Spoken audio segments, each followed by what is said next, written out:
So hi, welcome to the Noise Podcast here with Ronnie from the Red Jumpsuit Apparatus. We're going to ask him some questions today. I'm going to start. So what inspired the creation of the band, and what does the band name mean? Man, you are really calm, like me. Yeah. Usually everybody says that to me. What inspired the band? It's me and my brother. My brother Randy's been in the band forever. And we had another band before this band called Dishonest, which was a super metal band, like metal fusion. And before that, we were both in high school and junior high band. So I played tuba. So I can read and write music. A lot of rockers can't do that. So can my brother. So, music orchestral was really a big part of my life as a young man. And then we decided that rock and roll was just cooler. That's all, nothing personal. So there's multiple bands, mainly Dishonest, a couple bands before that one even. And then Red Jumpsuit wound up being a side project. But as far as just going after that, I want to be in a band. I want to be a songwriter. I want to be, a rocker. I want to try to do this for a living. That's something that me and Randy just decided one day after being old enough to kind of look at all the careers out there, because there comes a certain age where that becomes apparent to you on a real level. Like, hey, what do I want to do with my life? Do I want to go to college for this or that? And you look at all the money it takes and all the time and whether it's worth it or not. And we just decided that we wanted to be in a band. So that's what we did. Oh, yeah. Solid. All right. And the band name? Meaning? The band name, we had a bunch of band names. The band name's totally random other than the last part. We actually had a poster board on the wall. We were still in our early teens, early to late teens then, so everything was a joke. We mainly just played Halo. Halo As 1 you was the should. big thing. Thank you. Mhm. So we actually did it right, man. We had 4 screens. We had the Xbox linked with the green cable. Remember that?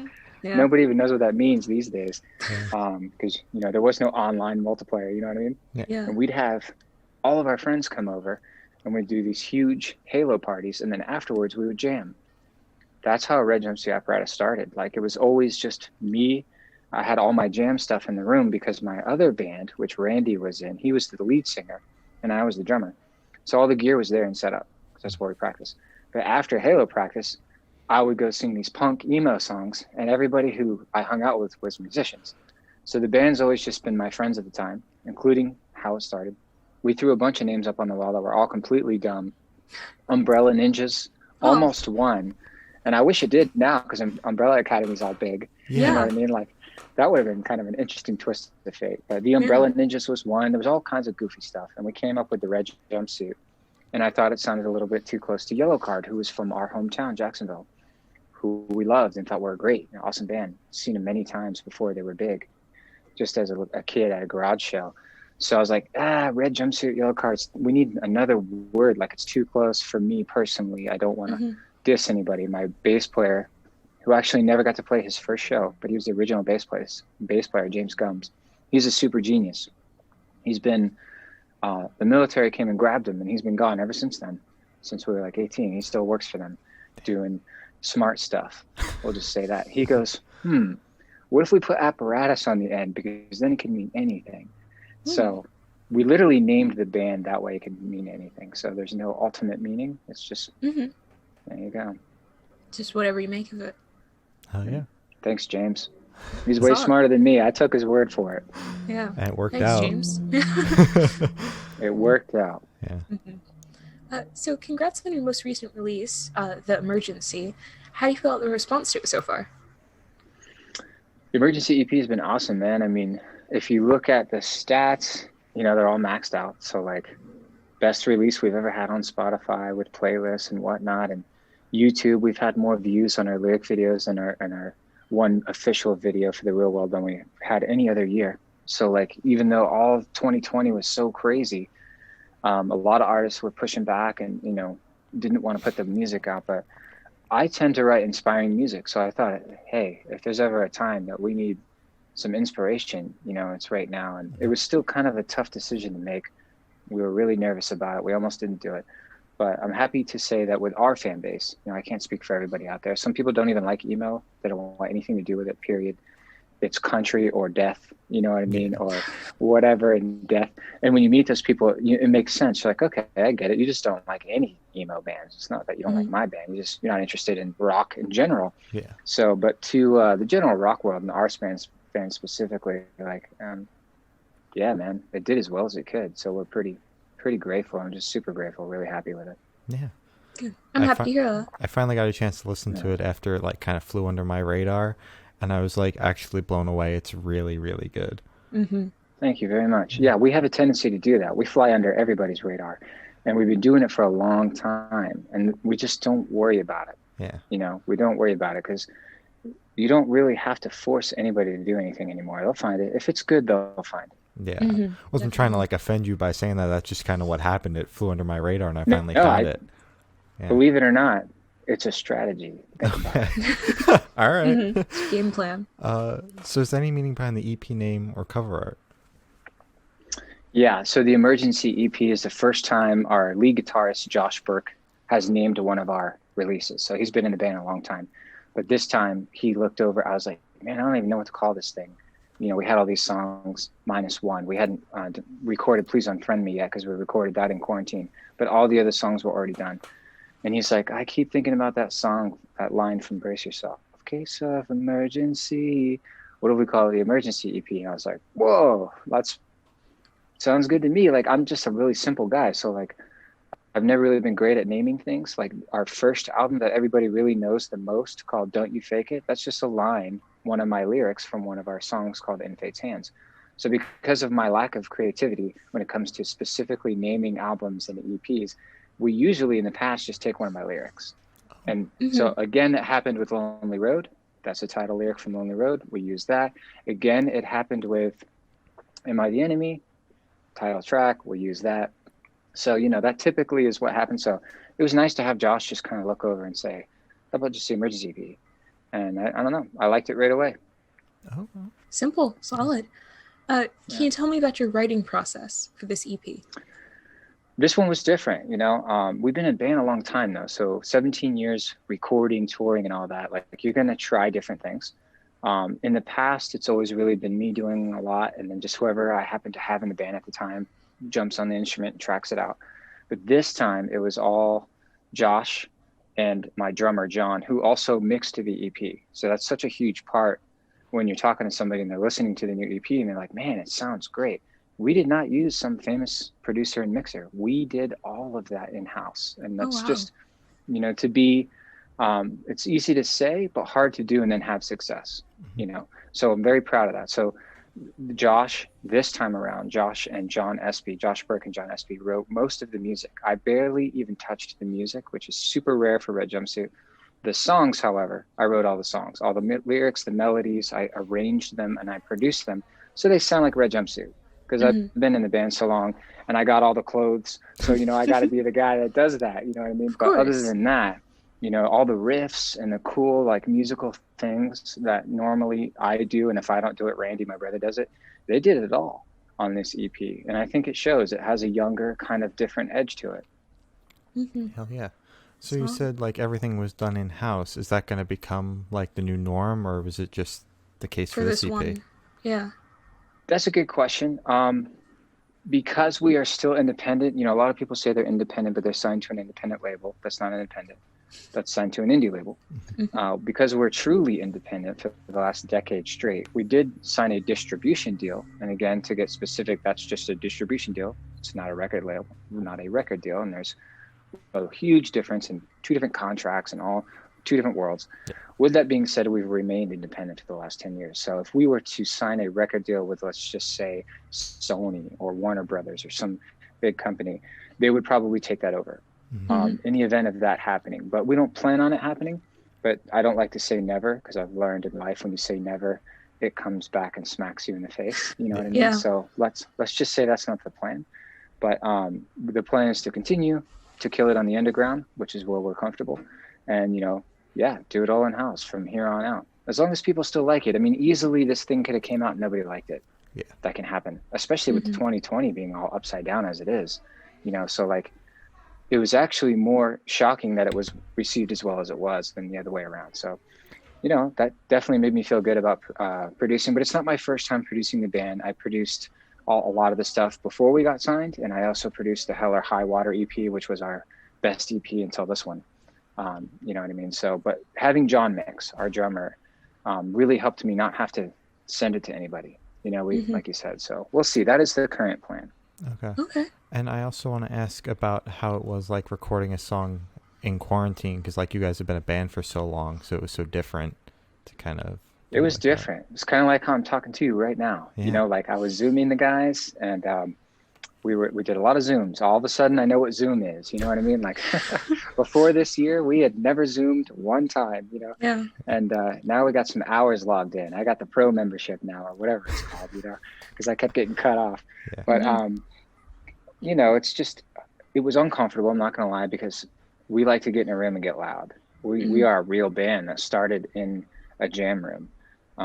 Believe it or not, that's becoming increasingly more uncommon these days. It's much more producer made, and bands kind of meet online, and then they never even see each other. And next thing you know, they got a Facebook and an Instagram and a bunch of views, and they're doing well, which is cool. And they've never even played a show together. So like, that's just not the world that I was born into. We're still a little bit of that old school. I mean, look, I'm older, you know what I mean? So we do things still the old way. So it was uncomfortable, but after we got used to it, after we were able to email each other the tracks back and forth and just talk it out, it wound up coming out really cool. Would I like to do a whole record like that? No, I wouldn't. But now I know we can do it, and I know we can be competitive, and I know we can, because we're really just competing with ourselves. When you're in a band like Red Jumpsuit that's had 10 number ones, and from Don't You Fake It all the way till now, like, you're just competing with yourself. You don't have to worry about any other band. So we just wanted to make sure that this was good enough to match all of our other stuff. And I'm happy to say that I believe that even the quarantine song, Please Unfriend Me, meets that level of coolness, or whatever you want to call it. Solid. That's you. Did you? Okay. Is there any story behind the music video that you guys shot for this EP? Yeah. I mean, we also technically shot that thing in quarantine. Oh wow. It was still, there was still just a lot of questions about what's appropriate and what's not appropriate, and I've been very safe the whole time. I've stood on the side of, I'd rather not get this thing if I can avoid it. And I've been told that I can avoid it. And guess what? I've avoided it. You know what I mean? Like, what a shocker. So, the whole time I've just been telling people to, wear the masks, wash your hands, pay attention, socially distance, don't gather when you don't need to, all that annoying stuff. And I don't mind being the guy because I'm a dad. So it doesn't bother me at all. I see all of my fans now as family. And I never did that before I had a kid. It really does change you. It changes the way you see everybody. It changes the way I see you guys right now, because I've been involved now in like the other side of being alive. There's living for self, and then there's living for others. There's just two different ways to live. So with that being said, I don't know. It's something that only parents, I guess, will understand. So like, I'm just going to stick with that. It's working for me so far. And with the music video, we kept that in mind. So for the first time ever, again, 17 years, we're used to doing it a certain way. I had an entire separate crew in Florida film all on green screen. Then we had a digital effects artist, which we've never used before, CGI them in. So it's actually them. They're in costume, really playing and jamming out, and built a world behind them. Then in California, with the one member who I do have living here, my drummer, John, we met up with a crew that was socially distanced, wearing masks, in an open space inside of a really awesome, legendary hotel called the Mission Inn here in Riverside, California. As a matter of fact, the room that we filmed in used to be lived in by Anne Rice, who's a famous novelist, known for all kinds of books, including the Vampire Chronicles, if you're into that kind of stuff, which I am. So it was just super cool and kind of surreal. And we shot the video also distance, John on the green screen by himself, and then he left, and then I had the kind of my way with the room. And we pulled off this epic video. I mean, honestly, I love the video. So, and the lyrics explain it. So if you ever want to know what any of our songs are about, from Face Down to Guardian Angel all the way to Is This the Real World, just read the lyrics. I'm very straightforward. Hell yeah. Wow, that's really cool. How you like cut everybody in. It was wild. Before. And we did it through Zoom. I was literally with the director in one Zoom bubble, and then the whole Florida crew and the guys on the other one. And we were communicating and changing lenses and all kinds of crazy stuff. So it was tough. And, maybe one day we'll release a little bit of that footage and show everybody kind of what we were doing there. But I'm happy to say I think it came out really cool. And again, our fans like it, which is all that really matters to me. Yeah, Mhm. came out really Solid. good. Hell yeah. Yeah. So what song off of the EP took the longest to write, and which one is your personal favorite? Honestly, they were all pretty quick. This was a fast one, man. I mean, the other 5 songs were recorded on the tour bus. That's another thing I forgot to mention that was really fun about this. Because last year, pre-COVID, we've never stopped touring in 17 years. This is the longest we haven't had a breakup or a hiatus. We just stayed together. Wow. Some guys have left, but that happens in bands. There's nothing you can do about it. But we've never taken time off. So last year, at the end of the year when we were finishing up our tour, because the music was already ready, John and Josh originally wrote the stuff for themselves. They were calling it a mixtape.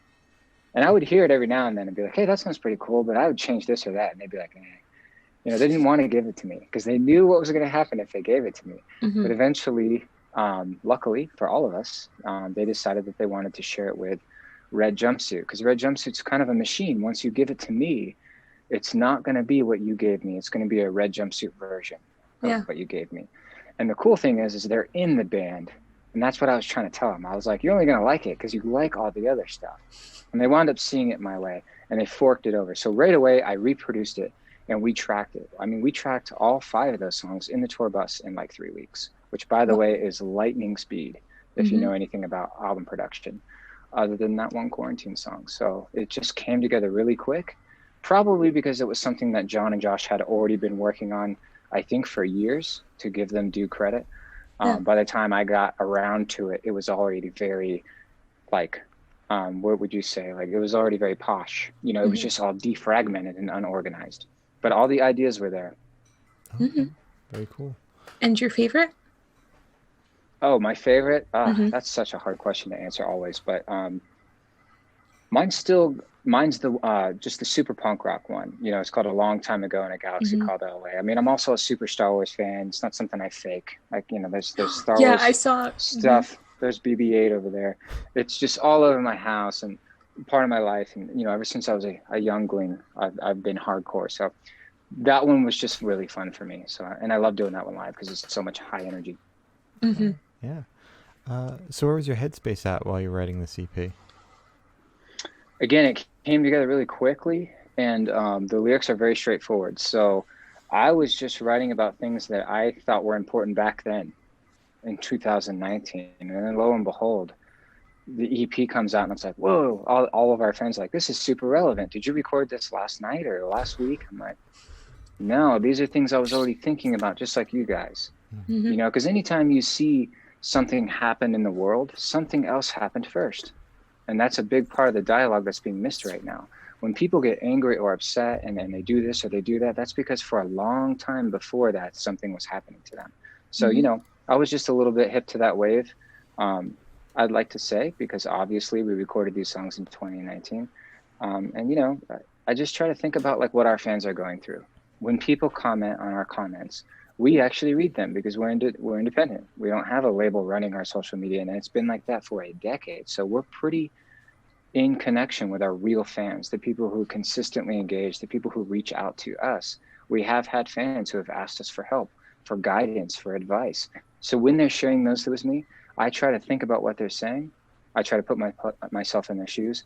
And if I can, somehow, some way on the next record or the next EP, I try to address that issue. I try to lift that person up because I know I'm not talking to that one person, because if one person feels that way, chances are a lot more people feel that way. They just didn't have the courage to tell me or tell somebody like me. And that takes a lot of courage. So I don't disregard that. Wow, so you're like the voice for those people. I guess, Wow. All right. I try to be. Nobody's perfect. We've made plenty of mistakes. Anybody who knows anything about our career will tell you that, but we've been honest the whole time. So when people come to us, I mean, that's what Face Down was. That's something I went through that I decided to share. So I just never stopped doing what we did in the very beginning, lyrically. That's one thing that's been consistent from day one all the way till now, including the Emergency EP. Man, all right, solid. So is there a certain feeling you want your listeners to have while going through this EP? Man, that's a tough question to answer. I don't like to control people. Like, I try so hard not to because it's so easy. especially as an artist, you know, pick any artist. They'll be like, oh yeah, I want you to vibe on this track, or I want you to hype on this track, right? Yeah. And they're pretty much pitching you that because they want you to go that way. But I think I really just preach as much as I can, open thought, you know, to just feel how you want. Because I also learned early on that fans will do whatever they want with a song. Like, Your Guardian Angel is not a wedding song, guys. It's not. Like, it was not written about a man and a woman getting married. But lo and behold, every single wedding I go to, everyone, it's the wedding song. Mhm. Or if you go on a cruise ship, I've been on many. I haven't been on one that doesn't have that song where there's people dancing to it, Mhm. you know, who just got married on the boat. And then the same thing goes for funerals, right? So then it gets played at a lot of funerals. Again, like, I'm so blown away that people are bringing that song into their life in such a huge moment. A wedding or a funeral is something you're never going to forget. So what happened was they made that song what they wanted to make it. Mhm. And I just learned, you know what? It doesn't even matter what I think. It doesn't matter what I think. I'm just the messenger, clearly. So, like, you know, whatever they need to receive, they're going to receive. All I got to do is transmit. And, you know, however they receive is cool with me. Okay. All right. That's cool. So this question should be super, super quick. Off the top of your head, I want you to describe this EP for new listeners in 3 words. 3 words. I'm probably going to fail at this. No, see, you can't fail. It's hard with 3 words, guys. Mhm. All right. I like using a color too. So, man.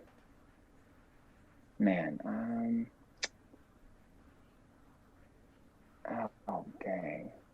It's always the easy ones that stump me. You know what I mean? I'll just go with something generic, like, you know, am I trying to describe it? Is that what I'm trying to do?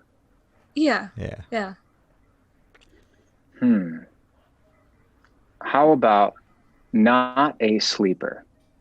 Okay. All Okay. right. Not That's a sleeper. solid. Yeah. Yeah. Don't sleep on it. Right. Not a sleeper, guys.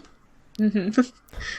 So how do you go about picking the lead single for this EP? Did you just kind of like throw all the songs into a hat and then pick which one you thought you got first? Or did you go through them all and say like, oh, this one represents the EP the most? Thank you for asking me that. Actually, that's one thing I do put a lot of thought into, as opposed to naming the album or the EP. I'm the guy who picks the single, and I have been since the beginning, because it's important, that first vision into it. So what I do is I try to go as much away from mainstream as I can with the first swing, which is not what everybody else does. But that's why I said that we like to kill it on the underground. So that's why we led with a long time ago in a galaxy called LA. You're not going to hear that on a rock station. You're not going to hear that on a pop station. It's too punk. It's too awesome punk. They won't touch it because it's too great. And that's the truth. And a lot of other bands have great songs that'll never be played too, but that doesn't mean they're not great. So we put a lyric video out for it right away, and pow, we smashed 1 million views in no time. You know what I mean? And killed it on Spotify, thanks to all of our help, of course. Like, there's a big team behind Red Jumpsuit. It's not just me. You know, we got great team members that we've brought in over the years. But the good news is we led with this very risky super punk track. But then what did we do right after that? We gave them Brace Yourself. Brace Yourself is the classic Red Jumpsuit radio format with a little bit of an edge to it, which is exactly what Face Down is when you think about it, right? It's a big, open, positive, mainstream song that still has some like almost metal to it, or what we call post-hardcore, to be more specific. That's what we call it in my genre. But the average bear just calls it metal because they don't understand what post-hardcore means. So, and I get all that. So really Brace Yourself is just a reminder to all of those face downers out there that we still got that, but we're not going to make a whole record like that because we like all this other stuff too. Yeah. Wow. Okay. All right. That's really cool. You just basically go for the opposite of mainstream. Yeah. That's all you got to do to be in the underground. Man. Of course. All right. Simple. So you guys did a live stream show at the Whiskey A Go Go in like October, right? What was that like? And how did you guys try to like bridge that gap between the fans and you guys, since you know it was live stream? online? Yeah, stream it like you mean it is what we called it, which I thought was funny because I told you I'm terrible at naming things. I was like, that's the best I got, guys.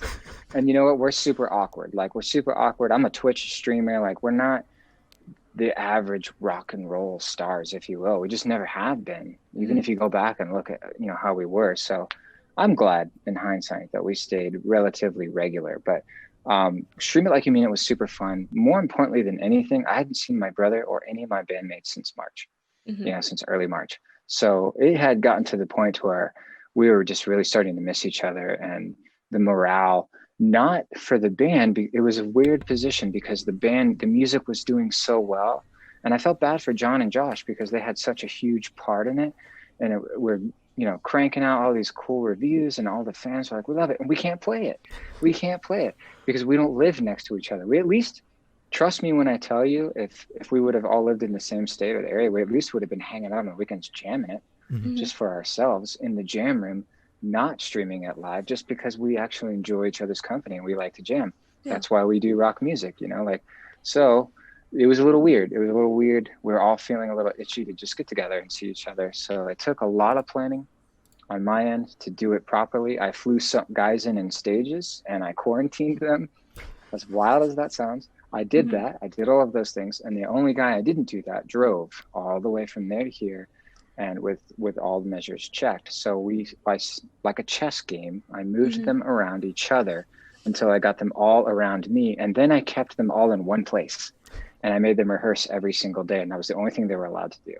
Again, I don't mind doing any of that because I love these guys and I care about these guys and I care about their families. And they all understood that. So there was no angst. There was no, you're taking away my freedom or blah, blah, blah. There wasn't any of that. There was, holy crap, you actually think you can pull this off? Let's do it, brother. You know what I mean? So the vibe was awesome. It was amazing to see them. I got to meet my niece for the first time. My brother Randy and his wife Erin had a baby named Stella. So she was like 4 or 5 months when I finally got to meet her. Obviously, pre-COVID, I would have been there for her birth. So, that was another great thing. And they got to stay here and with my wife and my son, and we got to be a family for a couple of days. And then, we streamed a show. So like for us, it was almost after the thought. I hate to say that, but it's true because there were all these other cool things that came in. So long story short, we met up, we jammed, and then we went to the Whiskey, which we've played many times. It's a legendary venue. We've sold it out like I don't know how many times. Every time we play there, they're cool to us. So we wanted to go back to a venue and help a venue that has been cool to us. Bands will always remember that. I'll tell you that right now. Some venues are not very nice to you, and some of them are. And guess who's still open and still running business? The venues that were nice to the bands. You know what I mean? So what goes around comes around, man. I talk about that on Please Unfriend Me.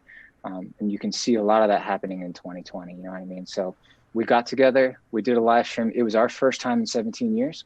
Many times we'd just be playing a show, and then a day later we'd get an email saying, oh, way back in the corner over there, that little bulb with spider webs on it, that's a webcam, and we actually live streamed you guys last night, and if you want to see it, here's a link. So like we had seen later, way later, kind of janky live streamed stuff that we never knew about. The sound quality wasn't proper because they didn't know how to mix through an OBS. Like they didn't know anything about what we now know today is accurate live streaming techniques. So it's our first real one. I want to really make that a point. And we had a great time. So it went awesome. We didn't have any major mistakes. A lot of those songs, that's what people don't understand. A lot of those songs that we played that night is the very first time we were ever jamming them as a band live. So it's a moment that we will always remember. And I got to have all this footage from all these great camera guys, and the Whiskey really went all out. They did the best lights ever. The sound was killer. I have all that. So we get to watch that. We can rewatch it. A lot of times we'll watch ourselves and see, okay, you definitely made a mistake there. You can't deny it. You know what I mean? Oh man, I really missed that note. Like I need to work on that, and I'll work on that note. You know what I mean? And so we do kind of like how NFL players do, and they watch it. So we've been using it for that as a resource tool. And then maybe one day we'll put it out as far as like a YouTube or a social media type of thing. But right now we're just keeping it really super secret and safe. So if you didn't catch the live stream, in case you haven't noticed, we did not restream it and we did not upload it, just like I said we wouldn't. So, it's, we'll see where one day we will, but not right now. Right now it's just kind of ours and we get to have it. Yeah. If quarantine just continues, give I know, right? Something. Yeah. What are we going to do? So you guys actually decided to donate a chunk of the profits you made off of this EP to a charity. How did you decide which charity to donate to, and what made you donate money to it? Thank you for asking. We're still in the process of that. It hasn't actually physically been donated, but I love it when anybody brings it up. So if you're watching this and you want to donate, all you have to do is specifically buy the song. Brace yourself, because it's that one song, the single version, which you'll see it looks different than the EP version. Okay. And we're giving half to the COVID Relief Fund. The only reason why we didn't do it yet is because we wanted to collect more money. So we have some. We collected X amount. I feel like we can do a little bit better. That's just my opinion. So instead of sending the kind of small amount that we first got, it's already double what I was going to send the first time. So that's great. That made me feel really good. Yeah. But I felt like, hey, might as well just wait a little bit longer because people are still finding out about the EP. So, you know, that's a fact. Right now, it's still considered new. Luckily for me, that's a good thing.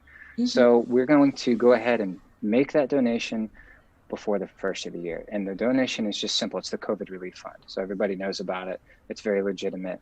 And what they will do with that money, I don't know, but we just wanted to help in some small way, you know? So, you know, one of the only ways that we make money these days is by digital downloads and streams. And for that one digital download, which was our main single, you know, we're giving half back. So that's pretty big deal for us. It's the best we could do.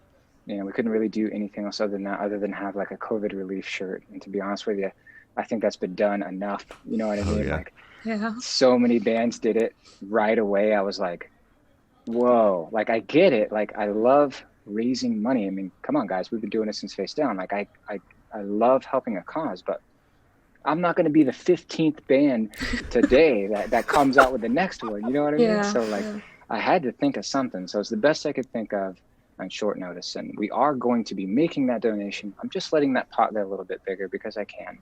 And then boom, it's all happening. It's going to happen before the end of the year.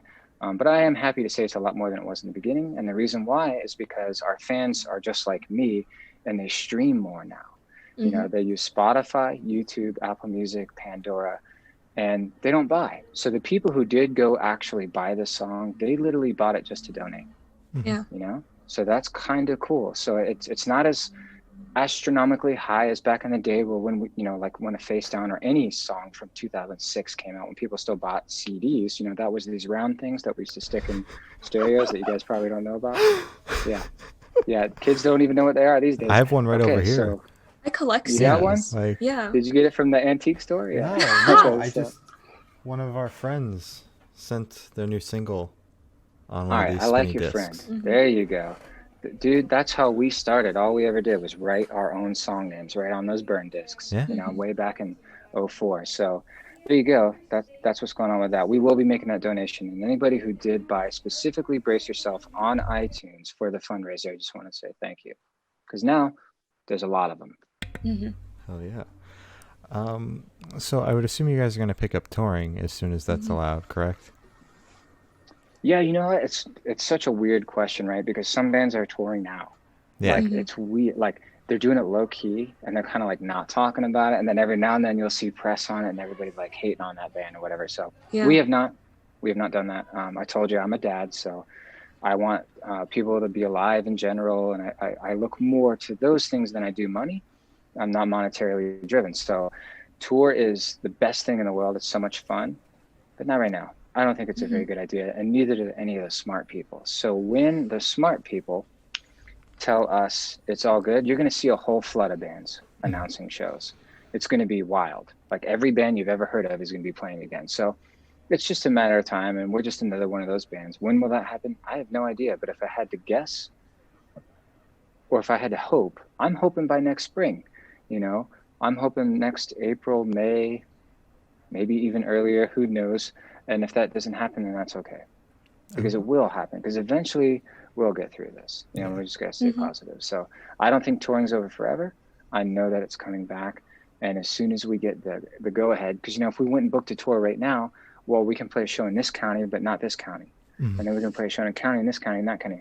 We can play a show in this country, but not country. How is that fair to our fans? Yeah. How is that fair to our fans? We've been a band for 17 years. We got fans all over the world, not just the North America or South America. That's just not fair. So we couldn't think of a fair way to cherry pick markets, if you call, that's what they call them anyway on the emails.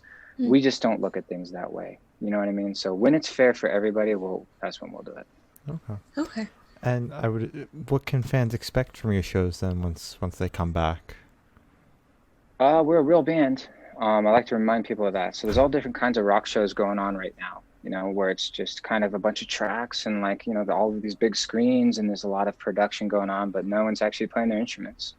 That is very common these days. We're the opposite, just like I said, like we talked about earlier. So we go and plug our amps in, and we get our drumsticks, and we turn up the microphones, and we play. We actually rock out and play live. And you'd be surprised how many times at the end of the show, the front of the house would be like, "Man, you're the first real band we've had in here in 2 weeks. That was a great show." It's more prevalent than you guys realize, even on TV shows, pre-tapings, all that stuff. So we don't do any of that.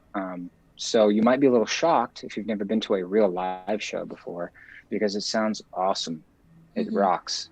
You can't fake it. I don't care how many tracks you got. And you'll see the interaction between band members, and we change things live. We play off of each other's intuitions. We add and take away things. We engage with the crowd, because that's the kind of shows that I liked when I was a young punker, going out and seeing a band called Blink-182 that nobody understood, that I thought was brilliant, who literally also just plugged in 3 instruments and rocked. And that was it. And that was enough for me then, and it's enough for me now. All right. Solid. So, where do you see the band in the next 5 years? Well, I'll be 5 years older. Holy crap, I don't even want to imagine that. So I'll be 42. I'll be a geezer. I'll be an official geezer.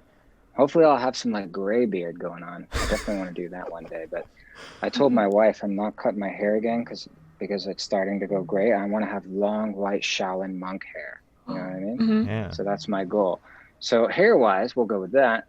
Band-wise, we're just going to keep going. Like I told you guys, we're all in-house, so we don't have to worry about giving our money to a record label. We don't got to worry about that. We can actually handle the work. So I hope we put out a couple more albums and EPs. We've already got a lot out there. It's hard enough to convince people to listen to our new music as it is when they're still stuck on the old music. But we actually understand that. But that's no reason to just stop. You know what I mean? Because we will do what we want. Like everybody does what they want. So I hope we're just still doing what we're doing, putting out positive music that can encourage people in a world that's just really negative. You know what I mean? Hell yeah. It's valid. So for the last couple questions, so I can shift away from music and go straight to death row. So if you're on death row, what would your last meal be with a drink? Wow. What a nice swerve there. Okay, the last meal. Ooh, man, you guys are hitting me with the deep ones today. I should have known. When I first saw both of you. All right. I'm going to go with the classic American red, white, and blue all the way. McDonald's #1 Big Mac combo with a large Coke and a large fry. But I will insist on some nuggets as well. Okay. And what do they call that? The Frosty with the little candies in it. They had a name for it. What's the name? I've never had one before, but I know what you're talking about. Somebody will know what I'm talking about. Yeah, the ice cream. Put it in there and they things. swirl it off. There you go. That's my last meal. And to drink, it'd be Coke. Coca-Cola Classic, man, all the way. White polar bear can if they got it. Solid. So if you could live in one fictional world for a week, where would you live? Fictional world, that's an easy one. Star Wars, no problem. Now it's like which one, right? So probably I really like I always thought the planet where you first find Yoda, it's called Dagobah. It's like a swampy, kind of dark, misty, jungly swampland, kind of like Florida where I'm from. So I think I would fit in just fine with the alligators and the snakes and all of the mist. And I actually kind of miss it sometimes because I don't see a lot of that in California. So Dagobah, without a doubt. All right. So I have the honor of asking the last question, and every single person we've spoken to have said it's the most important question. What is your favorite color? Oh man, you guys got to know the answer to that one already. Red, guys, red. Of course. Yeah. I buy red stuff all the time. People can't believe it. They're like, "Oh, is it because you're in the band?" I'm like, "Yeah." It's surrounded by the I'm color in Red for the Jumpsuit. Yeah. So everything I buy, if it's got a color option, I'm going red. You know what I mean? Yeah. All right. Gotta rep the band If I see every this, single time. I feel like I can't even walk by it without buying it. Exactly. Exactly. I mean, I feel legally the same have way. to. Yeah. If I'm looking for a fedora hat, I gotta go with the red Gotta one. go I with the mean, red one, obviously. if I'm gonna play a guitar in a Guardian Angel music video, it's gonna be a red one, guys. He saw this Exactly. one coming. He had all the props around him. Oh my god. So truly, now you know it is my favorite color. Yeah, you weren't kidding. So as I said, that's all the questions we have today. Is there anything you'd like to plug? No, just one more time. Thanks for the interview, guys. I really did enjoy it. You guys are really fun to talk to. And check out the new EP if you haven't checked it out. Every single song that you ever want to hear is on theredjumpsuitapparatus.com, bandname.com. Links to socials. The new EP is right there embedded to the website. You don't even have to go anywhere else. Hope you like it. Hell yeah. All right. Well, thank you for sitting down with us. This has been Ronnie from the Red Jumpsuit Apparatus, and we're the Good Noise Podcast.